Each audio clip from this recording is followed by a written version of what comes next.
have equal opportunity to participate in the development of the economy. You mentioned women. Are there enough opportunities for women? If not, we have to create them. Let me give you an example of a story. But they outperform men educationally all over the world. They are always ahead of us. They don't have Manchester United to watch in the games. If you look in the stadium, there are quite a few women there these days. Okay. Bye. Let me give you a story. I don't know if you know a guy by the name of Abdul Fattah. He was from Homs in Syria. Because he didn't have an equal opportunity in his country, he immigrated to the United States in California, found a very nice American lady, and had a baby. Unfortunately, the parents did not want an Arab Muslim to get married to them, so they forced him to get their child adopted. That child did not finish formal education, but he was one of the most important innovators in our time, Steve Jobs. I wonder how many Steve Jobs are still to be discovered in Homs, Syria today because of the lack of opportunity. What about in Oman? There are many people like him. We need to create those Steve Jobs so that we can create jobs. Adil Taki. I think, see, very often you hear the debate and you hear it elsewhere. There's a mindset of private-public sector that I think we need to work on. In my humble view, and you ask most businessmen, they will tell you my team and my employees are the most important resource. And I think it's way beyond lip service. You speak to any sensible businessman and he tells me my good employees are my real asset. These are the guys that create the opportunities. These are the people that exploit the opportunities and create value. The private sector will always be under capitalists' demands. They have shareholders who want to make money. And I think let's not belittle that. That's a fact of life. But I think self-interest is the wider objective. Recruiting the right set of people is what a business needs and what a business wants. And I think we need to, in the short term, we probably need the quota system and the percentages and what have you. In the long term, I think we need to make ourselves... The quota system... of urbanization percentages, what have you. But I think in the longer term, is if the Omani workforce is as competitive as any, the employer will pick the right employee and the right value creator for him. And in my view, is the competitiveness that we got to focus on. The best person for the job or the best Omani for the job? I think the best person for the job, because... Despite the quotas? Sorry? Despite the quotas? I think despite the quotas, because, or I think if you've got the right competitiveness, I think the quotas will become irrelevant, is my view. There's a lady up there. If you'd stand up, please, we'll get a microphone to you. And then there's a gentleman close to you afterwards. Good morning. My name is Lubna Al-Kharousi. I think we all understand what the issues are: education, encouraging entrepreneurship, transparency. But what my question is are there clear vision, targets, plan of how to address these issues? When we say there's an issue with education, do we know what we want for education for this country? What quality? How many people have to go through the system? I mean, there needs to be measurable targets. Otherwise, we'll keep talking for the next 20 years and nothing will happen. Professor, would you like to take that? Well, the intention is always there, and the ministry has been very vocal, especially with the young Minister of Education, has been trying extremely hard, and I think she has what it takes to move the education and to improve it significantly in the future. She needs a lot of support. Support from, as I say, from the government in order to provide the financial resources, support from the community to understand where are we heading. And as far as measuring the education performance, is very clear. There is always there is international standards, and there are competitions across the globe where nations compete to see how their education system is improving. And when there is some sort of lack of progress in some countries, it raises the national alarm. Why our students are not attaining the international standards. So as far as where we want to go and how to measure it, it's not something that we can create. It's already there and we can benefit from. But the questioner doesn't see any sign of specifics. She's saying there's a lot of general agreement on this, but where are the specifics? Where are the specific plans? Education is not going to be resolved over a short period of time. This is a long process that will take time, and we have to be patient, but we have to be always vigilant in terms of where are we heading and are we achieving the prerequisite that set us in the equal footing with other nations that are developing. So this is a very challenging issue. Let's go back to the question and ask if she'd kindly stand up again and tell us whether she's happy with that response. My point is it's not only about education, also encouragement of entrepreneurship, creating more transparency within government. All of these issues are talked about, but there's no clear vision of what we want to achieve, how it's going to be achieved, and what is the time frame. This is what I'm trying to point out, is that we have many issues that the protesters were talking about, and everyone recognizes that there are issues, but there needs to be a clear, coherent plan on how to move forward, and everyone needs to understand what is the vision of where we want to reach. Dr. Salam, can you help the question? Clear vision. I believe the vision probably is slightly blurred for the time being, but it has been tuned in, and I totally agree with the lady's suggestions for, cleaning up procedures by creating institutions, because these institutions, they are the ones that interact. They're part of the framework that interact between individuals, firms, and the government. And they have to be well-functioning in terms of its enforcement. However, we have to slowly move from the dependence of an individual to the dependence on systems. Because if we empower a person, that person will inherit the seat or the position that he has. And the worst thing that could happen if somebody in public places utilizes it for private benefit. If we eliminate the person, which means we go back to the transparency, good corporate governance, and depend on an individual, on a system rather than an individual, where you can get your services wherever you are, whenever you need them, without the need to see a person. That would be the day that we could say, well, we can relax a little bit, but not the end, because we have to be proactive rather than reactive. Ahmed Deeb, the accusation is there's no clear vision. If a government doesn't provide a clear vision, it doesn't do anything, does it? Well, I would say the government had a vision, but how clear it is. Well, it's not clear enough to the lady. Well, when we ask Minister, if I will ask Minister of Education, do we have a vision? They will say yes, we do have a vision. But if this vision, how satisfied to the others, it's another issue here. But it's not being articulated. It may be there, but it's clearly not being articulated. Of course, the aspirations, it's more than what we are having now. Everybody is inspired to do more, to have more. Education here, there is a question. Do we need education only for education or education for employment? And this is another question also. We say that we have to educate our people to get in the future for their jobs. Not only in Oman, even out of Oman they can get a job. Educated people, qualified people for that. The vision of education, the strategic, of course, every year the ministries of education, Ministry of Higher Education, they arrange with the government, coordinate with the government, with the private sector, what sort of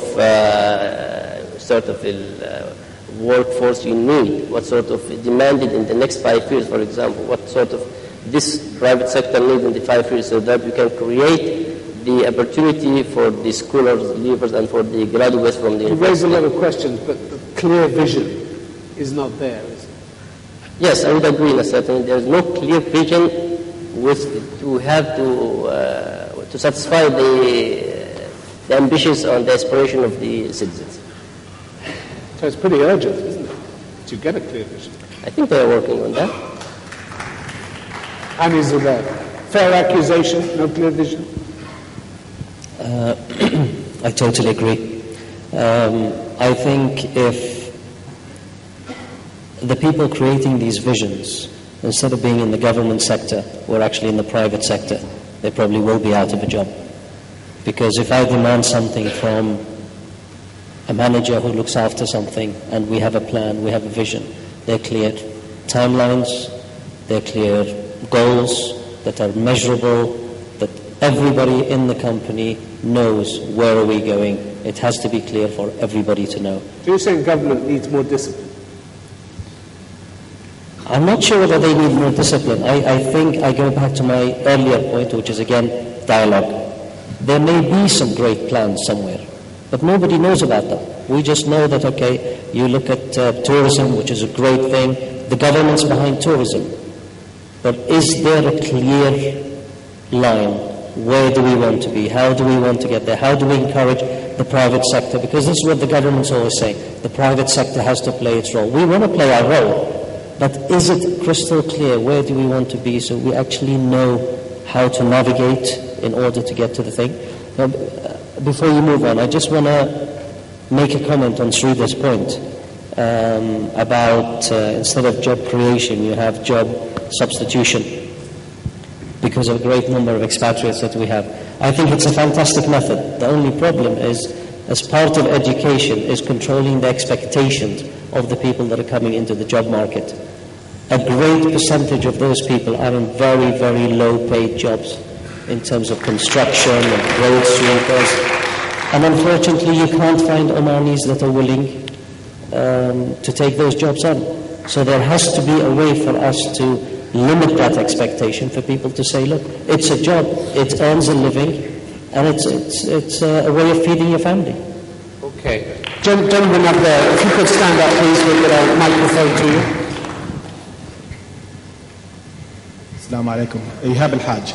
I feel that the debate or the government actually spends a lot of time and effort in discussing one dimension, which is either building new institutes, new industries to employ, from one end, which is pressurizing from a financial and economic point of view, or the other hand, we actually put a lot of pressure on the private sector to absorb. Now, fine, those two, that dimension, that single access dimension, is good for the short term. Yes, you can observe, but for the long term, we don't see, I agree with my colleague here, we don't see clear goals. There's a very good opportunity in Oman. It's a new market. We have a young generation of people with lots of ideas. I personally go around, I'm from the private sector, I go around the whole of Oman talking to the young about entrepreneurship. There's a lot of energy. We don't do enough of that. What we need to do is create opportunities for the new. That's how we're going to create, not employment, employability. You can create, so a person opening up a small business can employ a couple of others with him as well, instead of trying to find a job for one person. Number one. Number two is... So what do you want to see happen to bring that about? We always see firefighting mode. So it's always about the short term, it's all about squeezing here, squeezing there. There's so much that the private sector can absorb. There's so much that we can build to create jobs. But there's another angle that is about, which Dr. Salim mentioned, which I don't see. Why isn't the government looking at that side? It's a longer term, creating entrepreneurship, creating equal opportunities. From one side is to encourage people. Number two is to enhance. I have a private company. 30% of our employees are handling bureaucracy. I mean, what kind of investment, what kind of message that does send to the rest of the market? That's an extra burden you have to take on board when you're actually trying to set up a business. Is, the whole processes and procedures of actually starting out the business, instead of the processes trying to help us grow. Thank you. Thank you. Adil Taki was smiling during that. In agreement. I think I was smiling in agreement to the bureaucracy point, and I know His Excellency disagrees with that furiously, but I think employability is an important point Ihab was making. If you look at the gross numbers, we have, give or take, 40,000, 50,000 people coming onto the job market every year. I think there's a consensus around employability is a challenge number one Oman is going to face. We have to recognize that with the 220,000, 140,000 in the public sector, that growth rate, the expected growth rate, cannot be sustained with our current way of thinking and looking at life. We've got to go beyond. We've got to look at entrepreneurship as an important thing. But I think on the entrepreneurship, we've got to really understand and look how many entrepreneurs we created in the last 20 years as a country. 50 years ago, just about everyone was an entrepreneur. I don't think it's about the DNA of the people. Now, I may again, Your Excellency, touch on the point of bureaucracy and regulation. The government, I think, has to see itself as an enabler of business environment, and as such has to listen to the business environment and do what its customers requires them to do. And I think this is a two-way street. At the same time, private businesses have thrived and made a fair bit of money over the last 40 years in this country. They've got to also listen to what the government expects them to do. But I think the dialogue has to be facilitated and managed of, let's have a session of the top 10 business people in Oman and the top 10 aspiring entrepreneurs or so. What do we want from the government? And for the government to listen. And I think vice versa. The government gets the private people in a room and say, this is what we want from you, rather than an argumentative debate for one to win the argument over another, and then we move on to lunch and I'll go to the office and probably look at the emails and get on with it. That has to change, and the way we engage in a dialogue and what we do with it has to change. Hussein Jawad, do you want to come in on that? Sorry, man. Sorry, the microphone is there. Sorry, Hussein and I, I'll just tip this up right into this. Hussein Jawad and I were talking before we came in.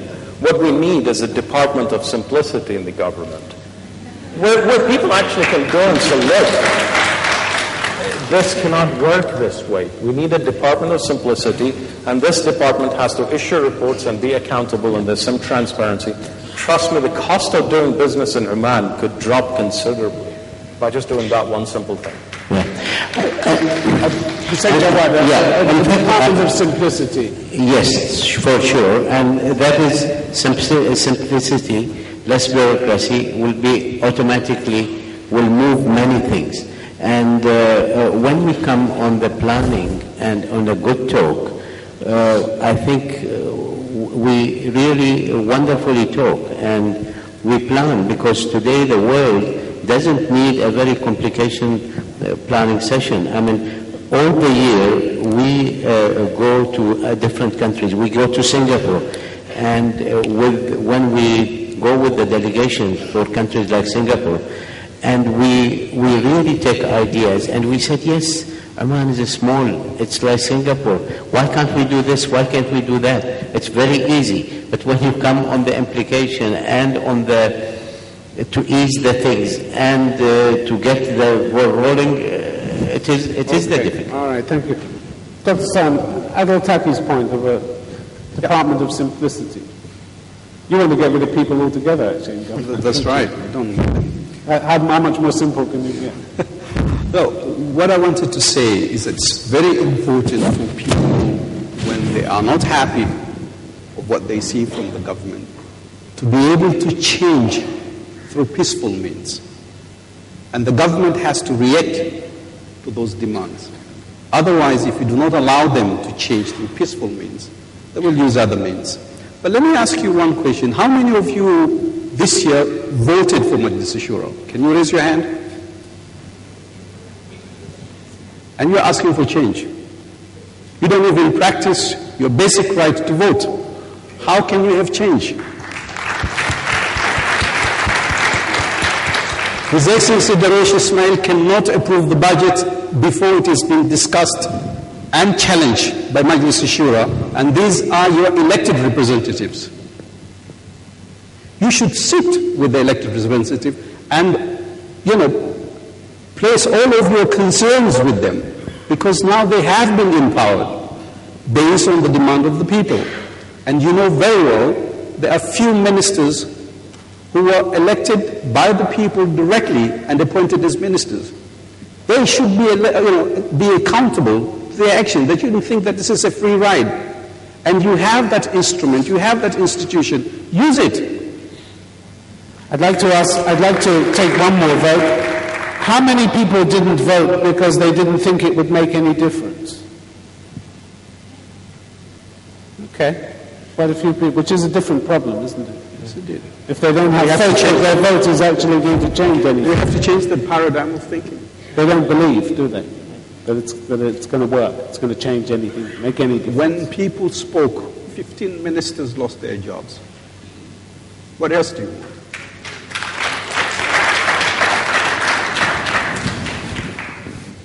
Can someone tell me why they didn't think it would make any difference? Okay. I'm not surprised. There we go. Is there someone? Yes. Lady in the second row. Yeah. If you'd stand up, please. Good morning, everybody. My name is Sana Al-Balushi from Ministry of Education. If you just allow me to explain some parts which were said but didn't get an answer because people do not have an idea. So I'll just explain. I'm not defending, but just explaining, if you don't mind. Regarding if there is a will, of course there is a will, because we noticed from 1970 the concentration is on the spread of education, and that was quantity-wise. But from 1995, the concentration became on quality.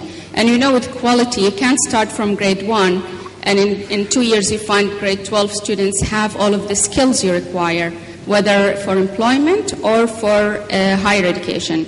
So even our graduates with the reform haven't even reached 10% in the higher education or employment. So we need to give them time. Besides, there is a lot of reform going on right now. One of the reforms is the establishment of the National Career Guidance Center, which is one of a kind in the Arab world. And I'm proud to be heading that center. And in that center, we look on how to help students at this stage, because we have more than 500,000, to get the entrepreneurship and basic skills they need for employment, plus introduce them to all of job shadowing, volunteer work, and job experience. And that's what we are working on. At this time, there is a paper on Her Excellency, the Minister of Education, on the table of Her Excellency. It says we need to have a committee, and that was based on a request from Her Excellency. And I've put together some names and the duties of this committee on how to help students to have entrepreneurship skills. And we have a number of people from the community, plus entrepreneurs who are going to work with us on that. So is your point that there is enough dialogue going on?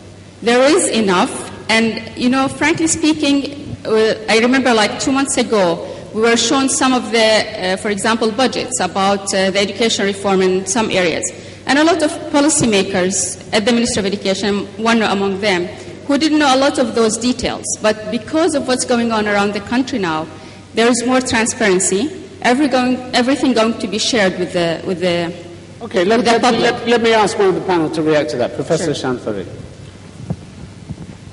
Do you want me to criticize my friend? No, I want you to react to it and say whether you agree with it. I know that they are doing a very hard job in trying to move the process forward, in improving the quality of education. They're just at the beginning, and they have a long way to go. There can never be enough dialogue. We just started this. We need to do more of it. We have to be very inclusive.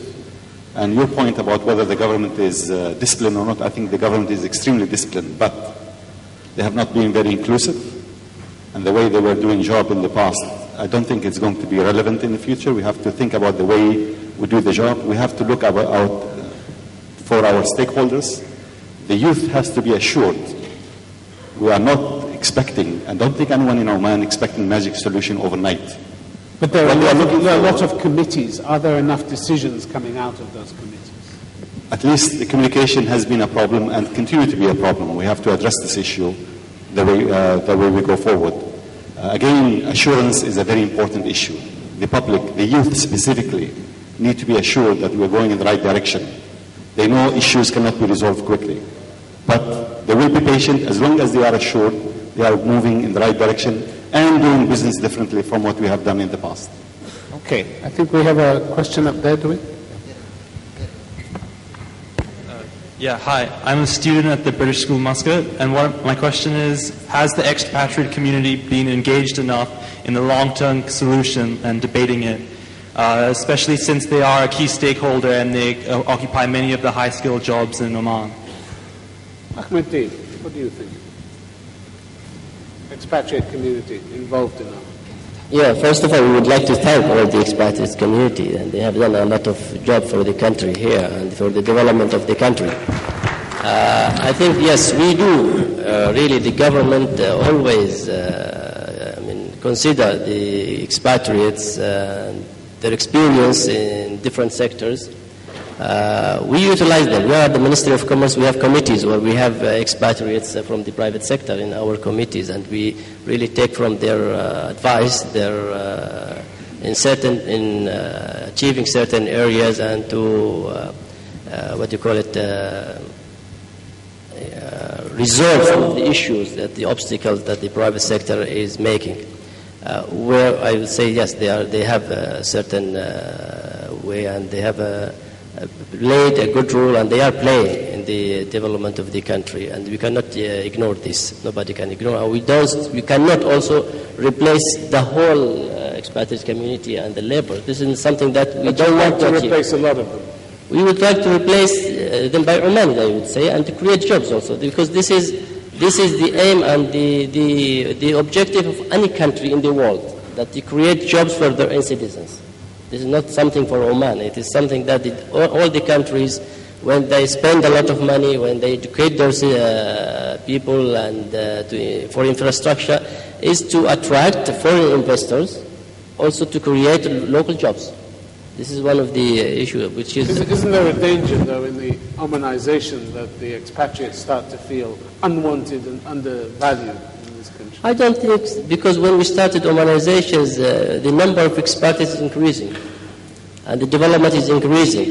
We don't say that we are going to have 100% Omanis in the whole sector. It cannot be, and it will not be for this time. And so I would say now, when we reach in 5 years ago, the expatriates was about 500,000. Now we have more than 1 million expatriates. So the development is there. The project is coming. So it's a balanced thing, which we don't think that it's not a threat in terms of that we are going to replace the total issues. But this is a demand and a request by the citizens, and a hope by the government that to satisfy the request of their citizens by creating jobs for them. Adel Tak. I think I just want to make a small point about expatriate Omani. I think it's, on paper, it's an overkill, but on the street, every expatriate treats Omani, and every Omani feels that he's part of the expatriate community. But I think in terms of employment, Omanization is a percentage of total employment. So in a sense, the more expatriates they have, the more jobs we have for Omanis, looked at another way. Can we just go back to the question for a moment and just ask what lay behind your question there? The reason I asked that question is that a lot of the reforms have affected the expatriates negatively, especially within the private sector. Like, you can only have one expatriate for every 15 Omanis, and that has prevented a lot of the FDI from entering Oman. Companies see that as a negative point of view because they can't get the skills they need inside of the country. Do you think that's justified? Look, you would try different solutions with a problem. Some will work and some will not work. And you learn from your experience and address it. But I'll come to the Omanization point I made earlier, I made yesterday perhaps. It's the SMEs, and I think that one sector was forgotten. So SMEs. Ihab was talking about bureaucracy. Omanization could be an added cost for a startup business, but if you are more relaxed with them by way of regulation, I think you allow possibly more businesses to set up, and therefore more chances for greater number of successful business in the future that then will take larger number of Omanis. But if you increase the cost of doing business up from word go, chances are a lot of that money that would have gone to setting up businesses would sit in banks. Okay, there was a gentleman just in front of you. You had a question. You raised your hand.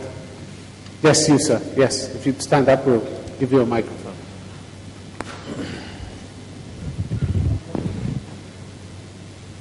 I think it's on. It's not on, sorry.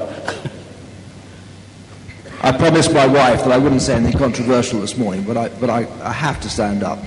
As a small part of the private sector, I think that the point made about the dialogue with the youth is very important. But the dialogue has to be two-way, not just one way. Yes, we have to listen to their aspirations, but we have to also make sure that aspirations are realistic. My customers demand of me professional competence and experience. And experience does not come with a piece of paper. Experience comes by starting at the bottom and working your way up through the system. The young Omanis that I interview on a regular basis do not want to start at the bottom. Do not what, sorry? Want to start at the bottom. At the bottom. Do not want to start at the bottom. Start at the bottom, yeah. Excuse me. What would you want to start at the bottom? Ahmed Deeb, what would you say to that? Well, I will say yes, Omanis, they don't want to start from the bottom. That was maybe 5, 7 years, 10 years ago. But now you will find Omanis in all the sectors, in all the levels actually, in some of the companies, you will find them. There is now a demand for the jobs for that. But the things that also, the treatment, we've been facing the Omani workers, and there are some complaints from the private sector. The way they've been treated, the salary level that they are getting from the private sector. I've seen an old lady been working in a private sector for 25 years, and she is getting only 250 riyals. This is not fair. And nobody is willing to do this. And that's why we have also the private sector, even some of the employees of the private sector on the streets. We have companies who achieved 70-80% of Omanizations, or the workers are very happy with them because of the way they have been treated, because the way that the plans the company is doing for their promotions, for their treatment, for trainings, for training them.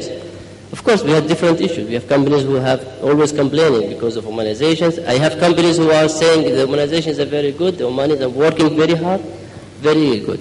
So there are two issues we have to, we cannot find everybody is excellent, and we cannot say everybody is bad with this. Okay. Just to talk about something, we talk about bureaucracy, a lot of issues here. I don't think that 3-4 years ago, when the government, in terms of services that's provided for them, licensing, whatever, is like now. In the Ministry of Commerce now, the one-stop shop, 85% of the applications is being treated and finished in the same day. 85%, and this is numbers documented with us when we finish it. There are some issues that has long process, of course. Yeah, I said we are not final, we are not the best, but there are achievements and there are progress. But you say you're improving. We are improving, of course. Ani Zubair, do you agree with that? And then Hussein Jawad. I want to go back to this lady who's been working for such a long time on 250 riyals.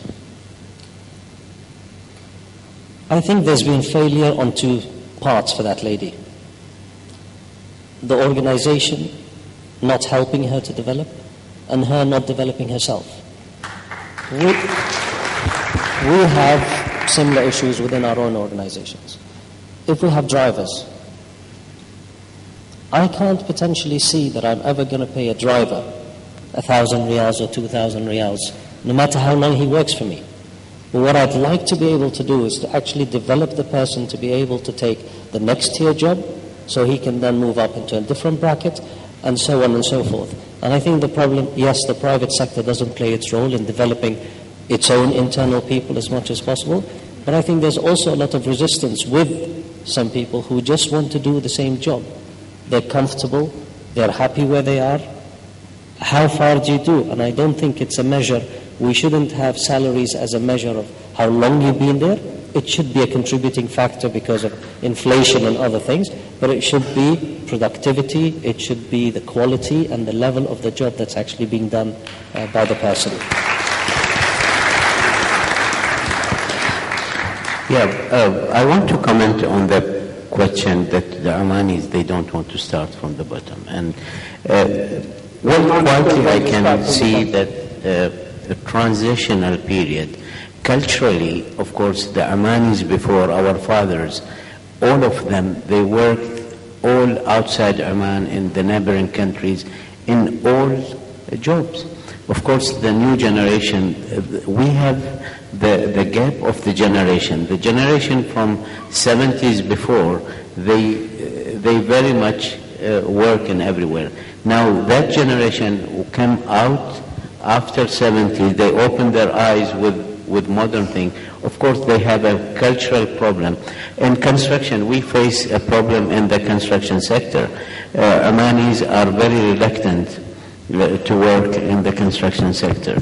Yes, in driving, yes, they want to be there. They want to be public relations. They want to be there, but not in real one. And it will take time.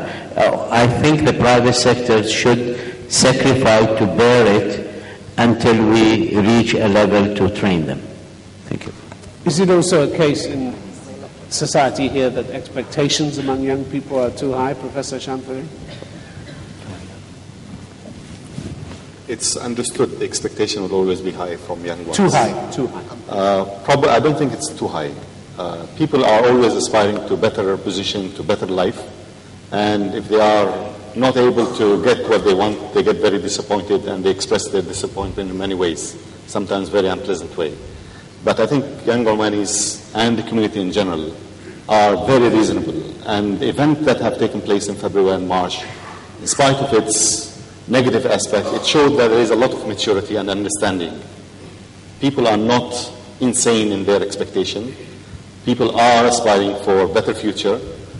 The fact they have been excluded from the benefit of the wealth that has been created and the economic growth, plus the job that has been created in the past, even though it has been growing at a very fast rate, it was not the right type of jobs that Omanis are aspiring for.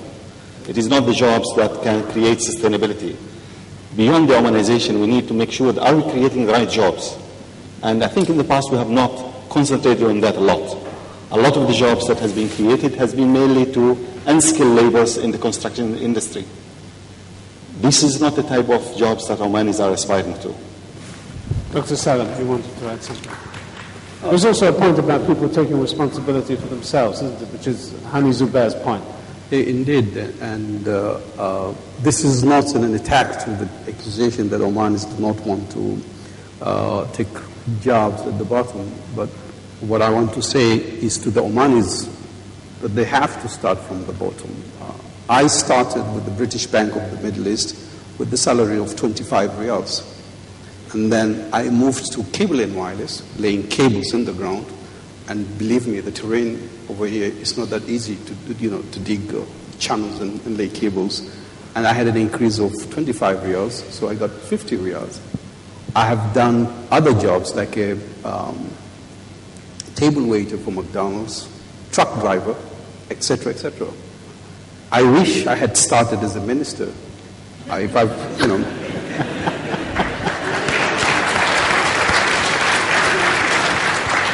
But my overnight success to become a minister took me 28 years. There's a gentleman in the middle. Tim, you're ignoring me. I've had my hand up for ever. Yes. I'm sorry. I've had my hand up forever. So you've already got the microphone. My name is Natalia Al-Kindi. I've been listening to all the different debates, all the different discussion, and I just want to know in terms of training, because we're talking about the lower level, we're talking about the expatriates who are here, and we're talking about how will you change behaviors for people to actually want to do a work in construction, want to work at McDonald's. We also have problem with customer service. We have competencies that are not there for certain developmental projects. So what are you going to do about it? It's not just the education. It's not, if you go to the government sector, and you go in the offices, the mood is completely different to a private company. People are very lazy, people are very laid back.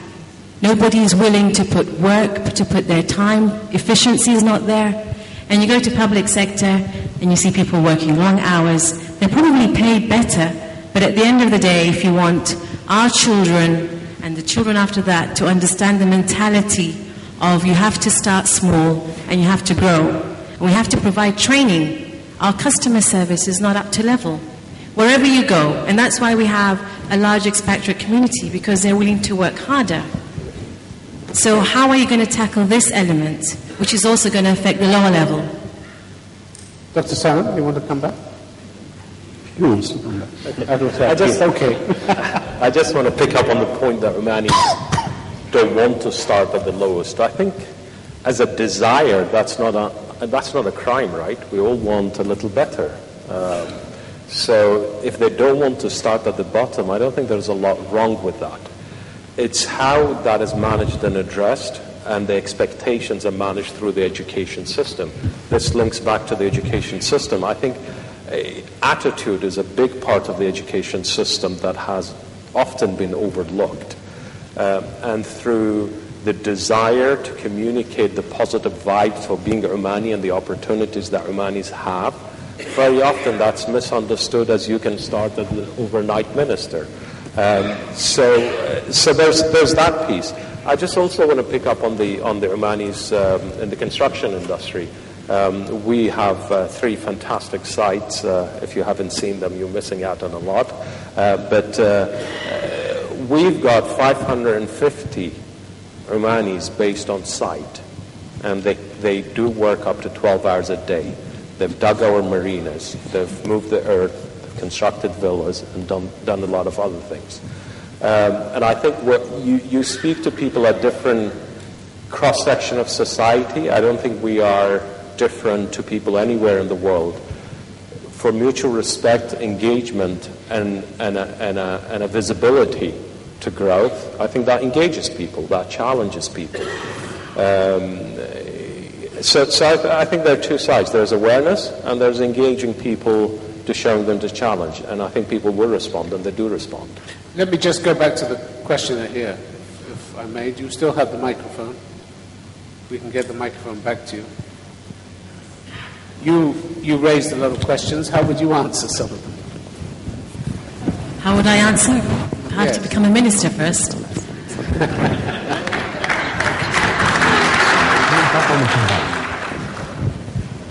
It goes back to the education. I don't think the education system is up to par. You see our children, I mean, we only have about 4 really good schools, and if you can't afford to put your children there, then they don't have a good base. If I have friends who've gone to cross posting and their kids are in the medium, moderate schooling, they can't fit in, they can't cope. So it has to start there. That's one. Training. Why can't the public sector start establishing training? We say Omanization targets, but look at the oil industry. Let's ask them. Ahmed, why can't the public sector do that? Why can't the public sector do this? Good schools? Organize training. They are organizing trainings, the public sector. When we talk about trainings, let us see. Why don't you join force and have proper, solid training institutes as opposed to this person doing this small training here? I think we're not joining forces in many things we're doing. We're not joining forces to come up with quality standards. Everybody wants to do their business for themselves, to benefit for themselves. But if you put your money all together, that's how I think you can really benefit the whole country, as opposed to individuals. Are you proposing that the government do the training centers? Even the public sector.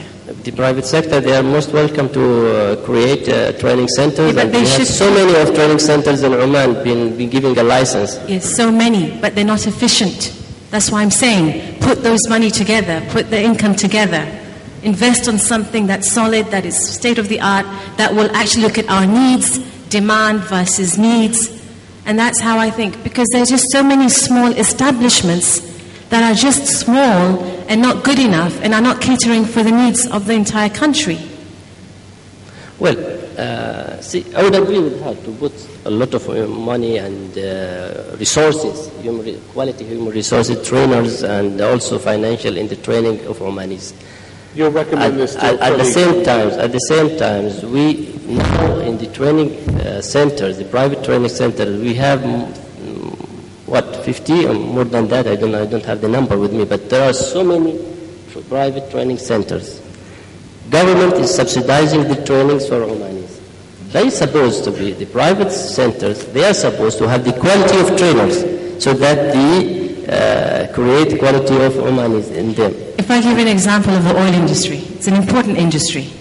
You have companies who are actually doing services, and they say the Omanization targets are high, but you look at the Omanization, it's only drivers.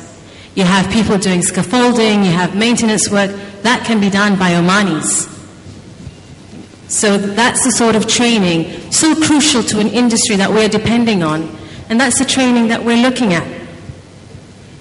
Well, I would agree with her totally that we do have need to have a quality of trainings.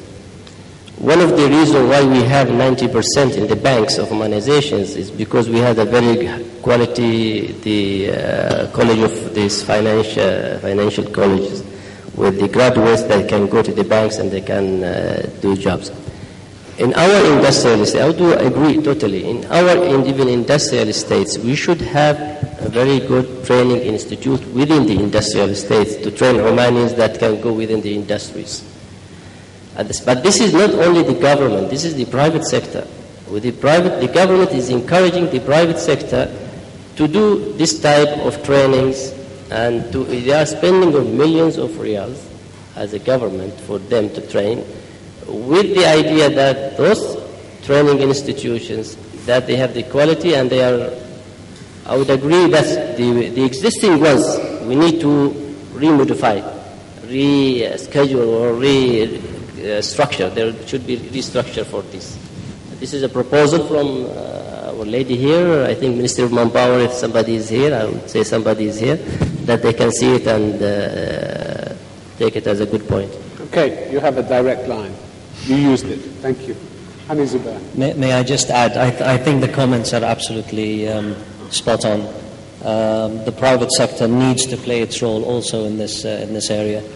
I'm happy to say that, well, the biggest worry that I have in Oman is that every company feels that it's competing with everybody else and nobody wants to help anybody else out. Finally, after many, many years of arguing and fighting and deliberations, I think the automotive sector finally have managed, through the efforts of a single person, managed to all sit together and agree that it's high time that we all pull our resources together and create a big institution that we can actually deliver the kind of people that we need for our organization, the quality that we need, the levels that we need, the volume of output from that as we need.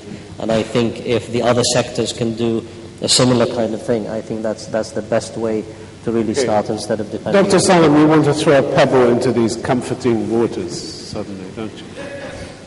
No, I think if the government were to give subsidies to institutes for training, you will get institutes, but you won't get training, because people will always go after the subsidies. I think what's important is to have healthy competition. When you have healthy competition, you will have innovation and creativity. If the government were to provide subsidies, they should give them to the people and allow the people to have the freedom to choose which training institute they want to go to, and allow the market to decide in terms of which one would meet their requirement. Okay. We have a question over there. Gentleman over there. And then we'll take one more. Mohammed Hubais, I'm from the private sector. I would like actually to make 2 points, which is I feel is, first of all, the education. Just want to go back because I feel one of the most important consequence of what is going on in Oman now as one of the results is because of the education. The quality of the education for the last 25 years has shown the quality is really dropping. At the same time, the quality of the teachers or the materials also dropping. So imagine 2 types of quality is dropping. What will be the consequence of the outcome of this education? Just going back to my friend when he said school leavers, which is leaving because they would like to join the jobs because they start to find out that the high school graduate can get the same job of the primary school graduate. So why do they start to just give up? Why do we have to go and learn if we're going to get the same things? So there is no motive. The second thing is that actually, and I feel the government is one of the major part of this, what has happened. And that now the time has come to play a very important role to make up for that in terms of subsidies for the people who are already without in the unemployed people, to train them. But as you say, Ismail, that not in the form of the subsidies to give, so the people will be behind the subsidy, It has to be given to the people who are going to support the government to get these people back to the job, which is the private sector. So okay, all right. And the second thing, what the important thing is the time. What everybody I feel, I hear this word, time. We need time. We need time. How long do we need? Many governments already lost because they are not acting fast. Okay, let's have the panel answer that. Professor Shankar. As I said earlier, education issues is a passion of the community anywhere, and we will never be happy with the education level, not even in the advanced countries. There's always a way to improve, and we have to try very hard to make sure that we are able to achieve our objectives. Our objective is to make sure that our young ones are given the right opportunities to be educated, to be able to think critically, and to be able to contribute positively to the community and the development. The point the gentleman is making is it's taking too long. It's all taking too long. It's unfortunate the education in Oman in the past has not been given the top priority, neither has it been managed very efficiently. This is the fact. And we are trying to undo the damages of the past. That's not going to be easy. That's going to be a long process, more commitment and more resources need to be spent there, and obviously you cannot change this over time. Education is a mirror of the society. If the community is not in tune with the quality requirement of education, education will never succeed. Do you share his frustration? I do share his frustration, and I feel there is a lot to be done in education to be improved. We are way away from education quality, and we have to work harder on this. Okay, we have one question which has come to us on Twitter. What is being done to bridge the gap between education and employment in terms of skills beyond the seminars? Who would like to have a go at that? Professor, do you want to... Skills beyond what? Beyond the seminars, it says. What is being done to bridge the gap between education and employment in terms of skills beyond the seminars? I believe in education for the sake of education to start with. And in countries where education program is good and the education system is good, I see in the UK, for example, a graduate of history is able to take a very challenging job in the banking industry or investment banking. So it's not the issue of education. Do we have the right education? And if you have the right education, the right attitude, these skills can be transferable. And through training, on-job training, you can shine through the challenges that is ahead of you. So I say that still the quality of education is a real issue. Without having the right skills, it is very difficult to progress, and it's very difficult to have an employability as others who have a good education. Okay, we had a question up there. Yes. Good afternoon. My name is Sitwat Hussain. I do a small business. It's a pleasure. First, let us don't get this debate into somehow expatriate versus Omani. I feel sorry to say it. One of the reasons I would like this audience to draw is one of the requirements of ILO, which has been implemented in a country like Jordan, that you can't have two salary disparity based on nationality. Like you can't pay a lesser salary to a particular national and a higher salary to an Omani. So I think this is a good forum to look into that. This problem is going to come, so let us resolve it and look into this now. How widespread is that problem, as far as you're concerned? It's quite. I mean, you get an expatriate for a salary of 60 riyal, you can't get a local person for less than 200 riyal. And this is a condition of ILO, which is going to be implemented, and this is under discussion, which was implemented in Jordan, and I believe it is going to come here soon. Okay, Ahmed, where are you on this? I'm not sure if I get the point. He says 60 riyal for expatriates. We cannot get our money for 200 riyal. Is that the case? That's what you're saying. No, what I said, sir, was there's a requirement of international labor law that you can't have two salary for similar job. Well, this is... See, I don't know how, I'm not sure about this. I don't have the information, the right information to this. But anyway, if we say that the guest workers, when he is getting less than the Omanis, there are other benefits they are getting. He's paid insurance, he's paid tickets, he's paid for his housing, for his food. The Omani is not paid, he's paid the salary and he's going home. So there are others, so we have to balance between this and that. The other issue when you take the Omanis, when we say you have to look at the stability of the work itself. You know, you need workers that will work for you for a long time, for a long period of time. So, but I'm not sure about this, the law if said that you cannot pay. This is something that's not in my information. Okay, we'll take one more question. There's a gentleman in the middle there. Yeah. Tim? Excuse me. Tim, my name is Saad al-Junabi. Okay, sorry. My name is Saad al-Junabi. I am born in a small island on the southern eastern part of the country. Back in the early 60s, we used to travel almost 11 days to reach our town in the interior. Today, it takes us only 3 hours. So we've been debating on Oman. Oman has, in the past 41 years, have grown, beautiful infrastructure, and a nice country to live. What happened back in February was something that I would call a wake-up call. A wake-up call for both the private sector and the public sector. Because both we are losers if we don't work together. I think the government have done enough. I'm from the private sector, by the way. I have never worked in the public sector. And they have a lot to do more, but we as a private sector have to work together. I also think we need to scrap our vision of 2020 and go to 2040, realizing that the past education system was not to the standard that everybody expects. And we should expect in the next 20 years to have a better educational system which can cater for our market needs. Okay, do you think too much is being asked of the private sector now? No, they are not asking, you mean the public is asking the private sector? I think sometimes the public have to understand, sector have to understand it has a cost. And there's a cost to implementation in every request that is put forward to them.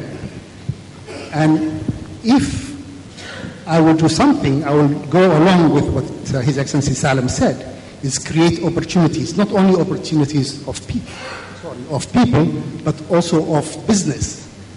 And don't bring a business which is a multi-billion-dollar business that has a requirement of only 10 people to operate. Bring a business that can employ people. Also, we should work together with the Ministry of Manpower.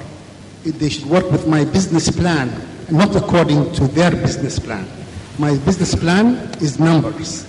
If you need an Omanization, yes, I will meet, but I also need so many number of people in the business to run. This is why you see so many businesses have been coming to Oman, closing their doors and going back again. Or this is why you see many business opportunity lost. Okay, all right, okay. Thank you very much. Sir. I'd like to build on Dr. Hatem's latest comment on education when he mentioned a graduate of history in the UK would find a good job in a bank. I think that was your comment. I think for us to achieve that, we need a paradigm shift in the way we deliver education. Right now, our education is predominantly a teaching paradigm. I think we need to move to a learning paradigm. We should equip our students with the capacity to learn independently. I have taught in different countries, UK and Oman, and I find that even at the university level, we are doing a lot of spoon feeding because the common paradigm is more of a teaching paradigm, and we find ourselves spending a lot of the time delivering rather than allowing the students to learn independently. I think we need that paradigm shift for us to deliver well-rounded graduates that are able to have mobility in the jobs and adjust to economical changes.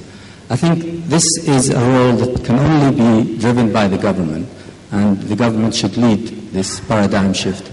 But on the other hand, once these graduates move to the job, I think the private sector has a role to play, a greater role than we see now, in accommodating these graduates who are maybe well-rounded after we do the paradigm shift, but not expect them to deliver on the same day, but do some on-the-job training, equipment with the skills required for that specific function, for them to deliver the results expected. Thank you.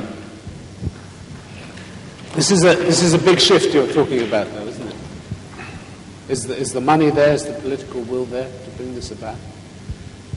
I think if we were to think of starting the shift at elementary school, I think the money will be too much to pay for now. But I think it's not so difficult to start that shift even at higher education. A lot of Omanis travel abroad, and we find them adjusting very quickly to the prevailing paradigms in those countries, and suddenly studying independently, working independently, and coming back with skills that equip them to be, well-rounded graduates that can move between organizations. So even at that level, at that age, I think students are able to adapt to a different paradigm, and I think we should start at higher education, which will be a much lower cost. But on the longer run, we would still need to start at elementary school, at kindergarten, and maybe at the home.